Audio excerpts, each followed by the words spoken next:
Everyone used to believe CapCut would be the #1 editing app at one point, but now with the addition of the CapCut Pro features, it seems as if everyone is now switching to an entirely different editing app. How did an app that was known and loved for being a free user-friendly editing app become one of the most hated apps? We're going to be covering this in today's video on a deep dive of why everyone hates CapCut. So make sure to like, comment, and subscribe because I'll only make your edits if you follow me. This is today's comment of the day, and you guys absolutely loved the last video, so thank you so much. And make sure you like the video because most of you guys love to comment on the videos without actually liking the video. So like the video, then comment on the video. Anyways, let's get into it.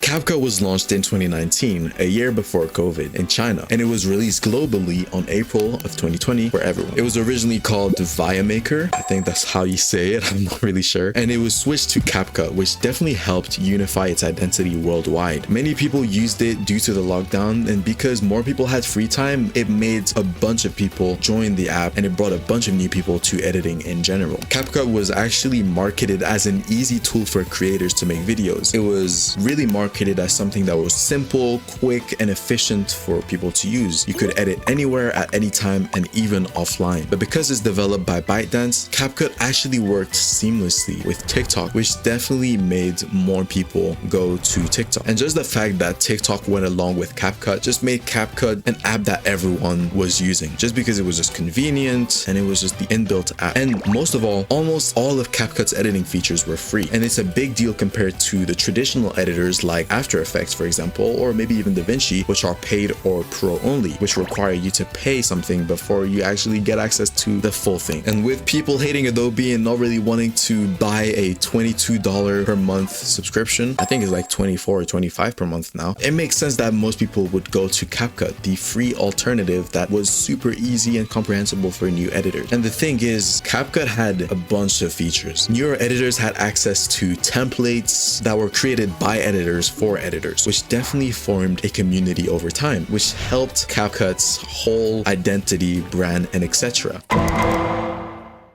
Why is CapCut making us pay for the Pro to be able to export in 1080p? They have already taken so many features from us, and now they are not allowing us to export in 1080p now too. At this point, they're just being super greedy and like cash grab basically. I am sick and tired of them. I am done using CapCut. As CapCut grew, it also faced some issues, especially around the monetization and content policies. So CapCut created the Pro function, which essentially locks certain features of the app behind a paywall. And for an app that advertised itself as a free-to-use app, that contradicts everything they stood for. So over time, many tools that everyone would have access to or used to have access to moved behind the Pro subscription, which definitely stirred user frustration. There were also many changes in the terms of service, which led to criticism about rights over user-generated content, and CapCut became the app that it swore to destroy. Once an app that was known for its free-to-use features, something that was simple for everyone to use, and very easily accessible by most editors and most people that just wanted to post videos, now became the mega corporation that it once swore to destroy. As we can see, there's many different reviews and critics or even comments of people just hating how CapCut is now. You'll find a bunch of posts and videos on TikTok and YouTube about why TikTok is the way it is and how they'd like everything to go back to the golden era, old CapCut as we know it. But for right now, it seems that CapCut is stuck in its ways and it's just fully going in one direction, and it's actually really hurting the brand because it really makes everyone feel like they're just in for the money, and this is terrible for any business. I opened the app, and any and all good features like animations or effects are locked behind a paywall, so my edit is gonna look basic as hell. Oh, I gotta watch an ad to export. Oh, I actually gotta watch 2 ads to export. Why do I have to click the button twice for it to close the ad? It's even worse on PC. I can't even do basic stuff like extract the audio from another video. You want to make your customers or the people that you want to be your customers or people that are using your app to feel like they actually are part of something bigger. They're part of a community, they're part of something that just brings satisfaction. And this is the old feeling that CapCut used to have, but they've lost over time due to investors, shareholders, and just overall greed, you might even say. So all of this means that CapCut needs to do something to fully retrieve its former glory.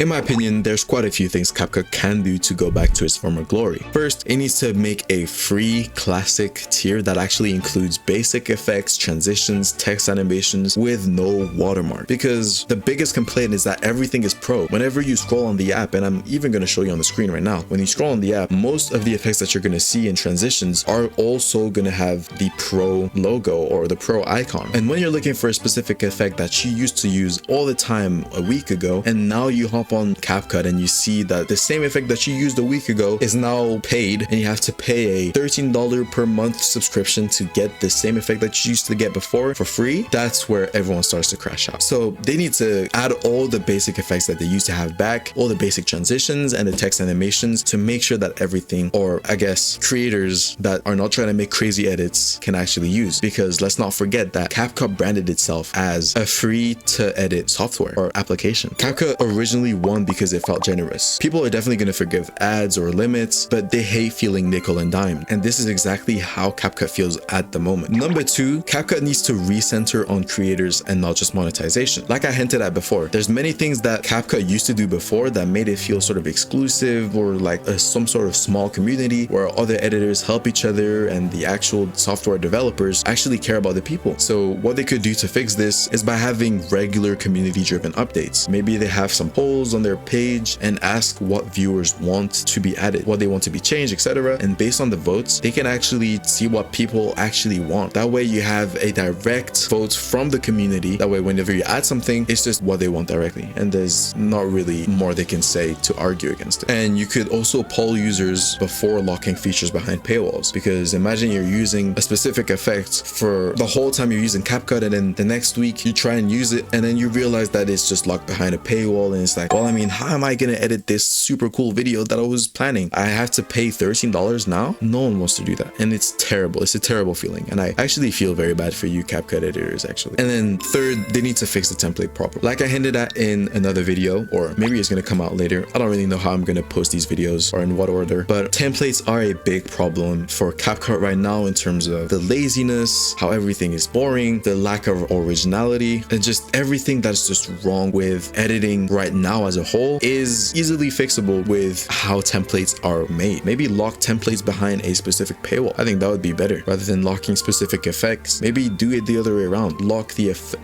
oh my god, I got it mixed up. Lock the templates behind a paywall and keep the effects open so that everyone can actually make their edits, because templates definitely helped CapCut to blow up, and then they just became spammy, which is just super annoying. And four, they need to offer a fair, creator-friendly pro model. Maybe they could have like a one-time lifetime license with maybe limited features that you wouldn't find in the regular app, with student pricing, regional pricing, because most people that actually use CapCut are students or people that go to school, uni, etc. And it would actually be super fair to give them fair pricing for a lifetime license, or even regional pricing. Like that works as well. Just anything that makes people feel more inclined to use the app and not just lock everything behind a paywall just because at the end of the day, like if everything's locked behind a paywall, then nobody's going to use the app. And this is why you're seeing so many people move to Blur, Alight Motion, etc., because those softwares don't have as many pros. I mean, they're different cases, but you get what I'm trying to say. But at the end of the day, CapCut needs to stop competing with everyone. It shouldn't be Premiere, it shouldn't be DaVinci, nor After Effects, but it should be CapCut. It should really focus on its strengths and try to make its audience return by reducing the pay to edit features and turn it more into free to edit, free to use, free to edit, whatever. So CapCut really needs to just feel generous again, respect creators again, and make editing fun again. It needs to be simple, just everything that made CapCut what it was back in 2021, because I'm sure that it's super convenient, and now that everything has turned into pro, a lot of people are just moving to different softwares, and I hate seeing that. If you guys want CapCut to do some of these things, well, I mean, just post videos about this, because no one's actually talking about it. Everyone's like, oh yeah, we want CapCut to be gone, but if you're not actually doing anything to fix the issue, speak with the people that are, you know, actually behind the app and show your anger at everything that they're doing, then they're not gonna know and nothing's gonna happen. First place you can start is this video. You can leave your suggestions of what you actually think we could do to fix CapCut as a community, but also on the developer side, what the devs and the makers of TikTok or CapCut can do to fix everything. Just leave it in the comments. The most liked one is probably the one that we'll go with. On my side as well, I will try to get things to happen for you guys, because I know how much you guys love CapCut. Let's not hide it. Leave your opinions in the comments. I'm